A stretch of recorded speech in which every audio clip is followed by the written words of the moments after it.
día me cogen por una oreja y me ponen allá afuera. Ok, vamos a leer una porción para la primera meditación de la mañana. El hermano nos va a leer esa porción. Bendiciones. Vamos a leer el libro de Hebreos, capítulo 10, versos 5 al 7 y luego el 10.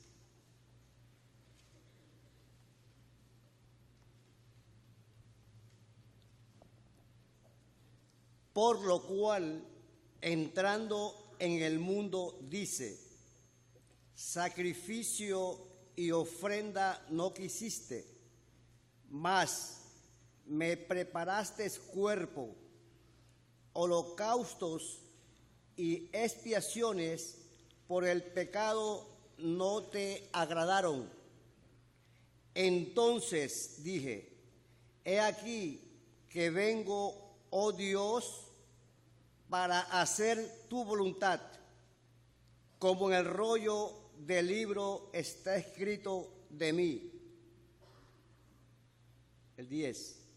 En esa voluntad somos santificados mediante la ofrenda del cuerpo de Jesucristo, hecha una vez para siempre.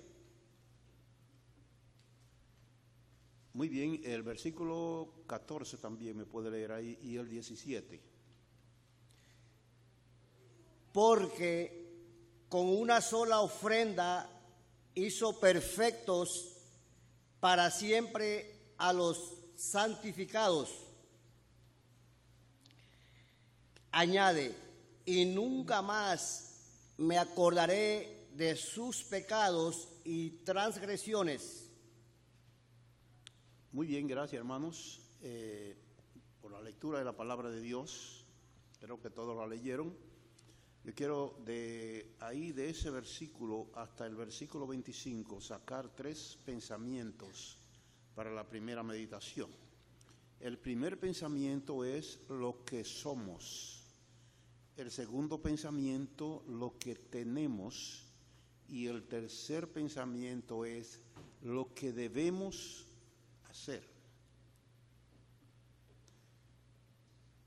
La vida cristiana, como hemos dicho en muchas ocasiones anteriores, no es un invento por religiones.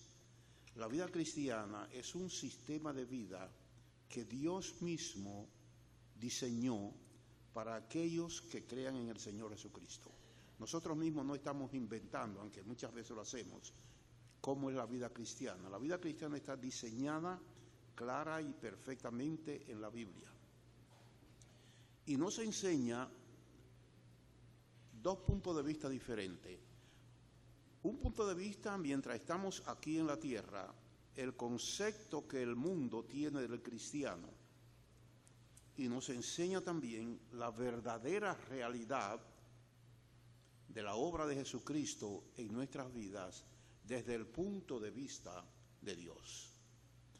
Ahora, si analizamos estos 2 puntos, tenemos que preocuparnos, y es el propósito de la Biblia, de que tratemos de vivir la vida cristiana, y podemos vivirla de acuerdo al punto de vista de Dios y no al punto de vista que el mundo tiene de nosotros.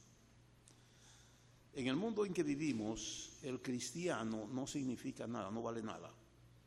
Dice la Biblia que nos tienen como ovejas llevadas al matadero. Nadie le presta atención, el cristianismo no tiene ningún valor. Cualquier otro dice por ahí: yo soy esto o lo otro, filosofía y lo que sea, y le prestan atención. Cuando usted dice yo soy cristiano, inmediatamente eso los reduce, les resta valor ante los demás. Es decir, que sentimos esa presión del mundo que nos va arrinconando, que nos va menospreciando, y así se burlan de nosotros. Somos ignorantes, somos personas sin proyección, personas que no tenemos deseo de progresar, sino personas infelices, si se puede usar la palabra, en el mundo. Y muchas veces esto afecta nuestra manera de vivir, como que vamos asimilando esa situación y vamos menguando o identificándonos con ese concepto de que no somos nada. Creyentes, pues lo que sea, pero ya no más de ahí, no somos nada. Ahora, ese es el concepto del mundo y cómo nosotros podemos asimilar ese concepto y reducir la verdad de lo que somos en Cristo.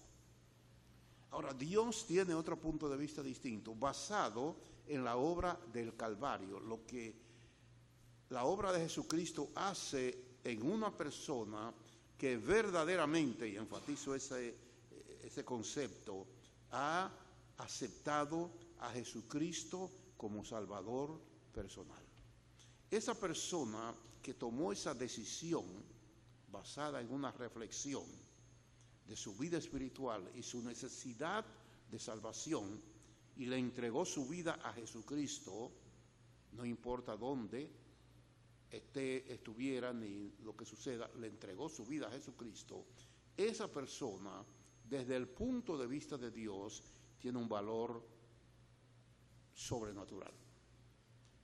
Dice ahí en el versículo 5, la porción que leímos, que el Señor Jesucristo he venido para hacer tu voluntad. Él está hablando con el Padre, para hacer tu voluntad. ¿En qué consiste ahí ahora la voluntad de Dios? Sencillamente en la obra de la redención. Pero no la obra de la redención desde el punto de vista que nosotros la tenemos, hermanos. Tenemos un concepto muy bajo de lo que es la obra del Calvario, la obra de la redención, sino desde el punto de vista de Dios, lo que significó para Dios la obra del Calvario, lo que significó para Jesucristo la obra del Calvario y los logros que el creyente ha tenido al recibir a Jesucristo como Salvador de esa obra del Calvario. Dice el Señor Jesucristo, he venido para hacer tu voluntad. Y dice el versículo 10, en esa voluntad somos santificados por el sacrificio que Él hizo en el Calvario. Ahí tenemos el primer enfoque de Dios en el cristiano. Mientras que el mundo nos mira con desprecio, mientras que nosotros mismos nos descuidamos y asimilamos ese concepto, Dios dice, la Biblia, la porción que leímos, que nos santificó por el sacrificio de Jesucristo en la cruz del Calvario. ¿Qué quiere decir eso? Que una vez que aceptamos a Jesucristo como Salvador, Dios nos santificó, somos de Él y para Él. De Él y para Él. Esa es la santificación posicional que tenemos en Jesucristo, asignada por Dios, no por lo que nosotros hayamos hecho, no, por Dios. Dice Primera de Corintios capítulo 6, versículo 11, ya habéis sido santificados. Por eso las cartas del apóstol Pablo comienzan en su mayoría con ser dirigidas a los santos y fieles en Cristo Jesús que están en cualquiera de esas ciudades a las que él dirigió esas cartas. Es decir, que lo primero que hay aquí es que Dios nos santificó, nos puso aparte para Él, posición de santificación. Somos de Dios y para Dios, y así Él nos ve a nosotros. No hay una posición más alta de ahí, que Dios nos la da a nosotros, santificados. Sigue el versículo 14 diciendo que somos, por el mismo sacrificio, justificados, los santificados, dice que somos ahora ¿qué? Justificados para siempre, para siempre. Eso no lo decimos nosotros, eso lo dice el Espíritu Santo en la palabra de Dios, que somos santificados y por el mismo sacrificio somos justificados para siempre. ¿Qué significa la justificación? La declaración divina de la inocencia completa del pecador. Es decir, que delante de Dios, Él no ve pecado en nosotros. Mira el versículo 17 que dice: y Dios dijo, y nunca más me acordaré de sus pecados y transgresiones. Tres cosas: lo que somos: santificados, perfeccionados, justificados y perdonados para siempre. ¿Se imagina eso? Así es que Dios nos ve a nosotros. Leí una ilustración el día pasado que me llamó la atención. Dice que había un señor en el campo que tenía crianza de animales, aves y animales allá. Y que un día él andaba por la montaña y en una cueva encontró un huevo, pero él no sabía de qué era, de qué animal, de qué ave era ese huevo. Y se lo llevó a la casa, y recientemente una pava se había echado y él fue y le puso el huevo a la pava esa. Bueno, pasaron los días y comenzaron los pavitos a salir. Y a poco rato, que fue el último de ellos, se rompe ese huevo y sale el animalito de adentro. Pero era diferente a los pavos. Y corría con los pavitos, caminaba con los pavitos, comía con ellos, buscaba gusanitos, se picaban el uno el otro, y así el animalito corría para allá y corría para acá, y ahí estaba junto con los demás. La pava, como es natural, ella cuida a todos y los protege. Pero ahí estaba el animalito y comienza a crecer junto con los demás pavitos, y le echan la comida que le dan a los pavos y él comía de esa comida. Un día llega un compadre del Señor y se pone a observar y le dice: compadre, mire, ese animalito, ese no es un pavo. Dice: yo sé que no, porque es diferente. Ese no es un pavo. Me dice: ¿usted me permite llevármelo a mi casa para yo averiguar qué es esto? Bueno, lléveselo, compadre, eso no es nada. Y el señor se llevó el animalito a la casa, la avecita. Y se quedaba, la observaba y se fue al patio y la tiraba, como tenía alas grandes, la tiraba y el ave volaba y caía. Y volvía y la cogía y la tiraba y volaba y caía, y comenzaba a buscar gusanitos ahí donde caía. Pues al fin, en el ejercicio, la semana siguiente, él dijo: voy a ir un poquito más alto y la voy a tirar. Subió a una montaña pequeña y tiró el ave y ella voló más lejos. Dijo: ahora sí, ahora sí. Y fue y la buscó y volvió y la tiró y el ave volvió más lejos para allá. Y la tercera vez, se fue. Y le pasaba por el lado a él volando por ahí. En uno de esos viajes, el ave va y sube alta y se queda arriba, volando, parada allá arriba. Y él dijo: ahora entiendo. Ahora fue que ella se dio cuenta que era un águila, que no era un pavo. Creció entre los pavos, comió la comida de los pavos, picaba los gusanitos, peleaba con los otros pavitos, pero no era un pavo, era un águila. Y se perdió. La moraleja de esto es que así somos los creyentes. Dios nos ha hecho como las águilas, pero nosotros queremos vivir como los pavos, picoteando abajo. Y no nos damos cuenta lo que Dios ha hecho por nosotros. Dice el primer versículo que Dios nos santificó. Vivimos nosotros con ese concepto de lo que somos, de santificación, separado para Dios. Eso no quiere decir que tenemos que vivir como las monjas, con un traje y con un rosario en la mano todo el día. Eso no es la idea, sino consciente de que pertenecemos a Dios. El versículo 14 nos dice que somos justificados para siempre, perfeccionados para siempre. Dios no ve pecado en nosotros. Dice el versículo 17, y dice Dios: y nunca más me acordaré de vuestros pecados e iniquidades. Nótese que nosotros siempre hacemos lo contrario. Siempre nos estamos recordando de lo que hizo el hermano. No, pues yo me acuerdo que ese hermano hace un tiempecito hizo tal cosa, tengan cuidado con él. Que yo me acuerdo que tal vez pasó tal cosa. Tengan cuidado con él, hermanos. Dice la Biblia que somos perfeccionados y perdonados para siempre por Dios y que Él, a quien hemos ofendido, nos ha perdonado. ¿Quiénes somos nosotros para estar acusando a nadie? Eso es vivir como los pavitos, picando gusanitos y peleando el uno con otro. No vivimos a la altura de lo que somos. Somos águila, pero vivimos como el mundo quiere tenernos arrinconados, como si nada, y así estamos, creyéndonos que somos eso. Pensemos, hermanos, que Dios nos ha dado la posición más privilegiada del cielo.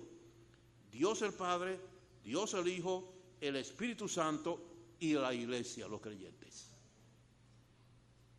Vivamos como lo que somos. Seamos águilas, espiritualmente hablando, conocedores de las cosas profundas de Dios. Lo que tenemos, segundo punto. Léame el versículo 19, por ahí. Así que, hermanos, teniendo libertad para entrar en el lugar santísimo por la sangre de Jesucristo, por el camino nuevo y vivo que Él nos abrió a través del velo, esto es, de su carne. Muy bien, hasta ahí. Lo que tenemos, hermanos, el privilegio que tenemos los santificados es incomparable. El pueblo de Israel, cuando Dios lo establece en el desierto, Dios le ordena hacer un tabernáculo, y en ese tabernáculo habían dos lugares, lo que se llama el lugar santo y luego el lugar santísimo. En el lugar santo entraban los sacerdotes con los sacrificios de los ciudadanos que venían a ofrecer sus ofrendas, pero nunca un sacerdote podía entrar a la parte de atrás donde estaba el lugar santísimo, nunca podía entrar, moría si entraba. Solamente Aarón, que era el jefe de los sacerdotes, el sumo sacerdote, podía entrar a ese sitio una vez al año y tenía condiciones para entrar, y era que él tenía que llevar sangre de un animal sacrificado por sus pecados. Si él no entraba con eso, moría ahí dentro. Él tenía que llevar esa sangre en la mano, ofreciéndola por sus pecados. Entonces Dios le prestaba atención. Si no llevaba eso, iba a morir allá adentro, y el pueblo lo sabía. Lugar santísimo, pero eso era una casa hecha de mano, un templo riquísimo, con muy buen material, pero tenía esas condiciones, que fue hecha por los hombres y era movible de un lugar a otro en la medida que el pueblo de Israel se movía por el desierto. Ningún judío intentó nunca entrar ni al lugar santo ni al lugar santísimo, no podía. Ahora el capítulo 10 de Hebreos nos hace una división en el libro y nos dice que todas las cosas que de ahí para atrás existieron como ritos y ceremonias terminaron. Y quien entra en acción ahora es Cristo. Y aquello que fue sombra, si usted lee el capítulo 25 de Éxodo, dice Dios a Moisés cuando va a hacer tabernáculo, mira, tú lo vas a hacer de acuerdo al modelo que se te ha presentado. Es decir, Dios le entregó un plano que era el modelo de un lugar santísimo en el cielo, para que lo hiciera igual aquí en la tierra. Es decir, que el lugar santísimo que hizo Moisés era un modelo del lugar santísimo del cielo. Una vez que terminaron todas esas ceremonias del Antiguo Testamento, dice esta porción ahora, hablándonos a nosotros los creyentes, que tenemos el privilegio de entrar, no al salón de la iglesia aquí, sino al lugar santísimo donde está Cristo sentado a la diestra de Dios. Si usted le dice eso a un judío, no sé qué haría con usted. pero para ellos eso sería una blasfemia, que un gentil, uno que no sea judío, diga que tiene la libertad de entrar a ese lugar cuando ellos no la tienen. Al lugar santísimo, el lugar de adoración. ¿Sabe usted quiénes pueden entrar ahí? Solamente los santificados, los perfeccionados y los perdonados para siempre por Dios tienen el privilegio de entrar al lugar santísimo. Eso es lo que tenemos, el privilegio para entrar al lugar santísimo. Ahora bien, cuando llegué a esta meditación aquí, no sé, que tengo la dificultad de que no puedo leer, pero puedo recordar, y el hermano me ayuda con la lectura. Estaba pensando, bueno, si Dios le puso a Israel un lugar santísimo en la tierra, si una vez que el pueblo de Israel entró en la tierra prometida, lo que aparece nuevamente es el templo de Salomón, donde había otro lugar santísimo, y una vez que fue derribado el templo de Salomón, entonces aparece el templo de Zorobabel, que también tenía otro lugar santísimo, y una vez que ese templo fue sustituido por el templo que reformó Herodes el Grande, también tenía un lugar santísimo que era el templo donde en los días de Jesucristo él entraba no al templo, porque no podía, Jesucristo no podía entrar ni al lugar santo ni al lugar santísimo del templo de Herodes, porque dice Hebreos capítulo 8 que no era sacerdote. Jesucristo no era sacerdote, por lo tanto no podía entrar. Entraba al atrio del templo que se llamaba de los gentiles, o sea, atrio es patio, un patio donde entraban los gentiles a llevar sus ofrendas allí. Si Dios dejó un lugar santísimo para el pueblo de Israel en diferentes tiempos, y yo estuve pensando, ¿no tendrá Dios también para la iglesia un lugar santísimo? Como lo tenía para Israel aquí en la tierra. Ahí tenemos referencia a ese lugar santísimo en el cielo. Y yo le pregunto a los hermanos, ¿cuándo usted ha entrado ahí? ¿Cuándo ha entrado ahí? Eso lo pasaban por encima, así no le ponemos atención. Pero ahí dice que tenemos un templo, un lugar santísimo en el que podemos entrar, porque Jesucristo nos abrió el camino por su muerte en el Calvario y Él se sentó allá a la diestra de Dios y nosotros tenemos entrada. ¿Cuándo entramos nosotros en ese templo? No sé. Nunca he oído una explicación de eso. Pero en la medida que uno estudia, yo me pregunto, es una opinión personal mía, no tienen que aceptarla, ¿no será la cena del Señor el lugar santísimo nuestro aquí en la tierra? ¿No lo dice la Biblia? Lo pienso yo. ¿No será ese el lugar santísimo en que nosotros nos acercamos a adorar a Dios, llevando como presencia, a la presencia de Dios, la muerte de Jesucristo?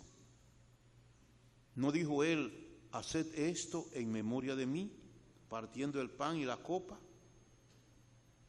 ¿No es un lugar especial para adorar a Dios, la presencia del Señor, adorarlo, consciente de que estamos en ese momento en un lugar especial? Yo diría que el lugar santísimo de la iglesia debía ser o debe ser la cena del Señor. No hay otro lugar, no hay otra cosa más profunda, más grande que la iglesia pueda hacer para Dios que hacer memoria al Señor Jesucristo en esta reunión. No hay otra cosa que se pueda hacer. No importa, toque, cante, diga, predique, haga lo que usted quiera. No hay más nada más importante que la adoración en memoria de Jesucristo.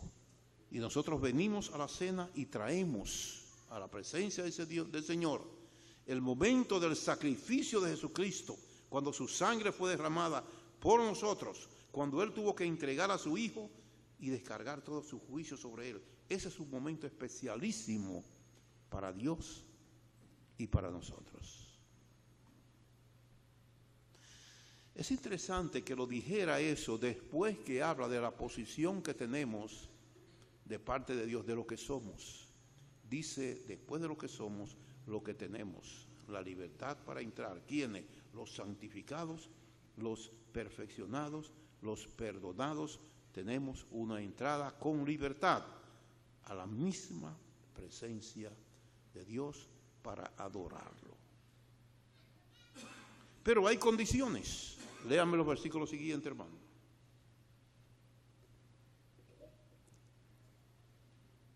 Y teniendo un gran sacerdote sobre la casa de Dios, acerquémonos con corazón sincero, en plena certidumbre de fe, purificados los corazones de mala conciencia y lavados los cuerpos con agua pura.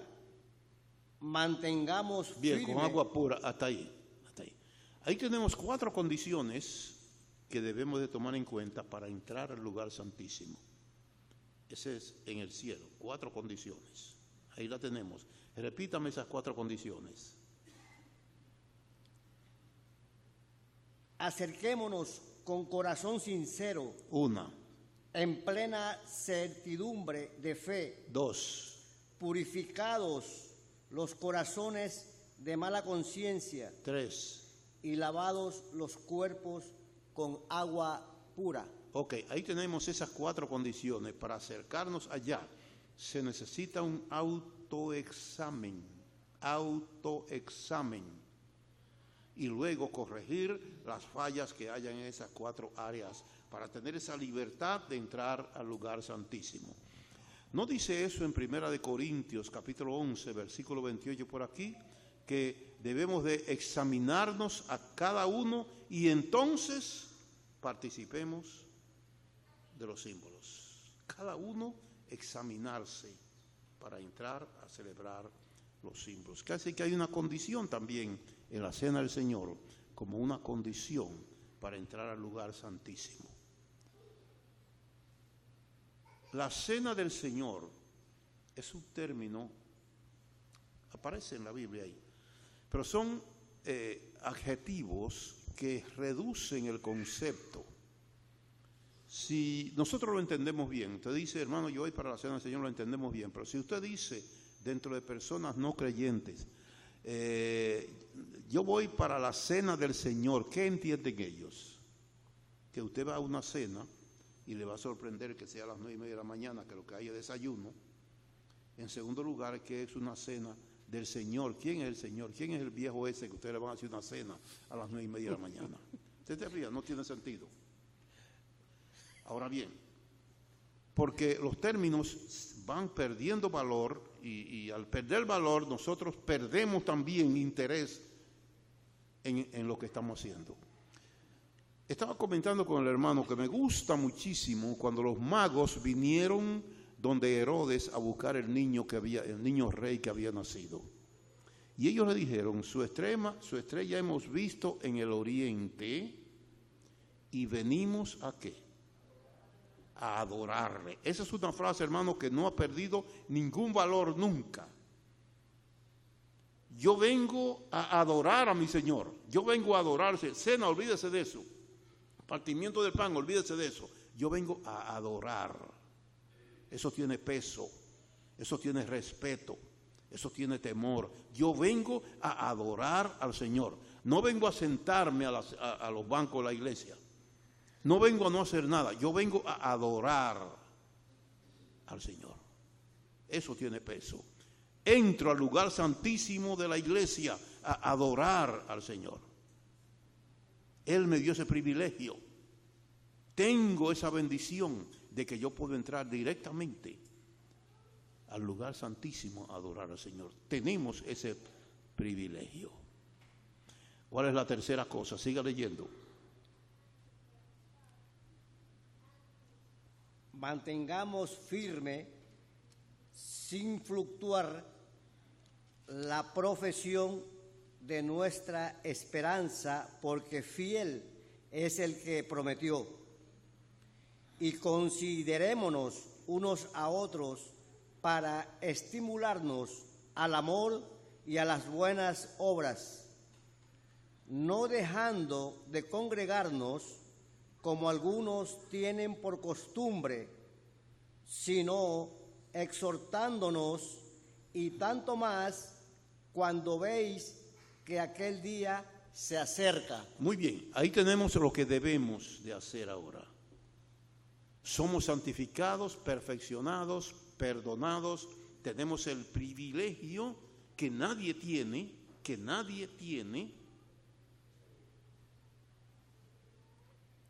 ¿Sabe usted, hermano, que ni los ángeles lo tienen? Nosotros lo tenemos.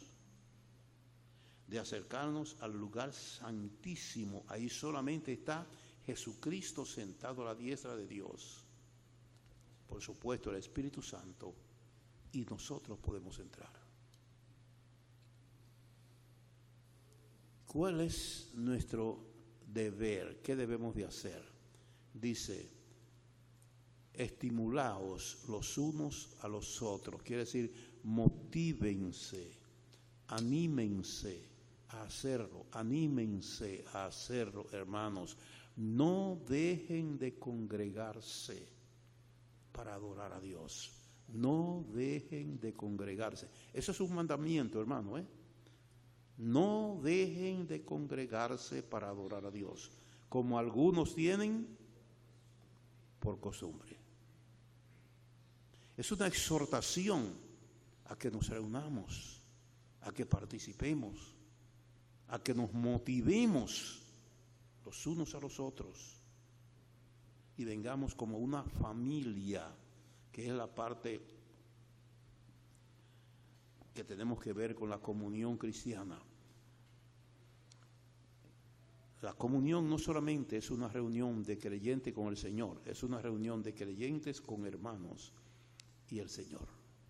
Estaba pensando el otro día que hay un error que se ha establecido muchísimo, y es que tenemos en la mente que nos reunimos con el Señor aquí en la iglesia, y así se vende por todos los sitios, hermanos.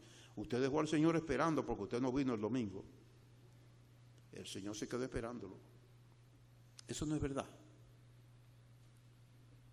No dice la Biblia, Cristo dice en San Juan 14, 21, que mi Padre y yo vendremos y moraremos en vosotros. ¿Dónde mora Cristo? ¿En la iglesia o en nuestros corazones? En nuestros corazones. Entonces yo no vengo a encontrarme con Él en la iglesia. Él viene conmigo a la iglesia, a la reunión. Él viene conmigo a la reunión. Pero esto es muy significativo porque nos ponemos bien el domingo, bien a nombre de Dios. Me recuerdo cuando yo era joven en la fe. Hermano, usted tiene que venir el domingo bien a la iglesia porque usted se va a reunir con el Rey de Reyes y Señor de Señores. Usted se imagina, si el presidente lo invitara, usted se vestiría bien para reunirse con él. Ese tiene cierta lógica, pero es un error. Es un error. Por eso me dice a mí, bueno, entonces yo voy a la iglesia porque el Señor está allá, pero cuando yo me voy de la iglesia, Él se queda aquí adentro y yo me voy solo. Ese es el error que crea, como que Cristo está dentro del salón. No es verdad. Cristo viene con nosotros y cuando cerremos el salón aquí, ¿qué hace Él? Se queda aquí. Se va con nosotros. Y ese error de decir eso crea otro problema. Y es que cuando le preguntan, hermano, ¿y qué pasó el domingo que no lo vimos en la iglesia? Oh, hermano, que la gripe que yo tenía, mentira, Pero esa mentira la está diciendo delante del Señor que está ahí. Porque Él está con nosotros, Me le está diciendo a mí, pero ¿quién está presente ahí? Está presente el Señor. No, si usted no vino, hermano, yo no pude ir, no sentí el deseo de ir, dígalo, claro, no hay que mentir, porque lo está diciendo delante del Señor. Dice el capítulo 10 de Primera de Corintios, versículos 10, 15 y 16, que todos participamos de un pan y de una sola copa, hablándonos de la comunión cristiana. Es decir, que la reunión de la cena fortalece la comunión cristiana. Nosotros venimos a la iglesia no a juntarnos con el Señor, sino a reunirnos con los hermanos para juntos todos ofrecerle culto de adoración al Señor. Yo voy porque voy a juntarme con mis hermanos para rendirle culto de adoración al Señor. Mire, leí una vez, leyendo la historia de la iglesia, en el siglo II, cuando perseguían a los cristianos para matarlos, que ellos vivían en cuevas, en las catacumbas, y entonces ellos se reunían para celebrar la cena del Señor con mucha dificultad. Se reunían allí con miedo porque en la calle andaba el ejército romano persiguiéndolo y buscando dónde estaban para llevárselo. Y un día viene una joven cristiana y dos militares romanos la paran. Hey, ven acá, ¿para dónde va usted? Y ella le dice, mire, Señor, yo voy a reunirme con mis hermanos porque nuestro hermano mayor murió y dejó su testamento y nosotros vamos a leerlo ahora. ¿Usted nota de esto? Yo voy a reunirme con mis hermanos a leer el testamento que dejó nuestro hermano mayor que murió. ¿Quién es el hermano mayor? Jesucristo. ¿Cuál es el testamento que dejó? El Nuevo Testamento. ¿Cuáles son mis hermanos? Los creyentes. Ella no le habló mentira y los guardias dijeron, ok, siga entonces, no se pare, siga. Y la dejaron pasar. Vamos a adorar al Señor, al lugar santísimo. Mientras estamos aquí, hermanos, motivémonos los unos a los otros porque aquel día se acerca. Esa es la parte de nosotros aquí. Los santificados, los perfeccionados, los perdonados, que podemos entrar al lugar santísimo mientras viene el Señor. Y se acuerdan que allá en 1 Corintios 11 dice que haremos memoria del Señor hasta que Él venga. Ahí está el asunto, la combinación. Que vivamos en armonía, una vida altísima como águilas, no como ratas aquí en la tierra, alimentándonos de la palabra de Dios y viviendo como somos desde el punto de vista de Dios y no desde el punto de vista que el mundo nos presenta y que muchas veces nos hallamos influenciados por ese sistema. Somos, hermanos, privilegiados por la posición que tenemos en Dios. Somos privilegiados por la libertad que tenemos al lugar santísimo. Y somos privilegiados porque formamos la familia de Dios. Pensemos en lo que somos, hermanos, y no nos detengamos como el águila aquella comiendo gusanitos y comida para pavo aquí en la tierra. Reconozcamos que somos águilas para volar alto sobre este mundo.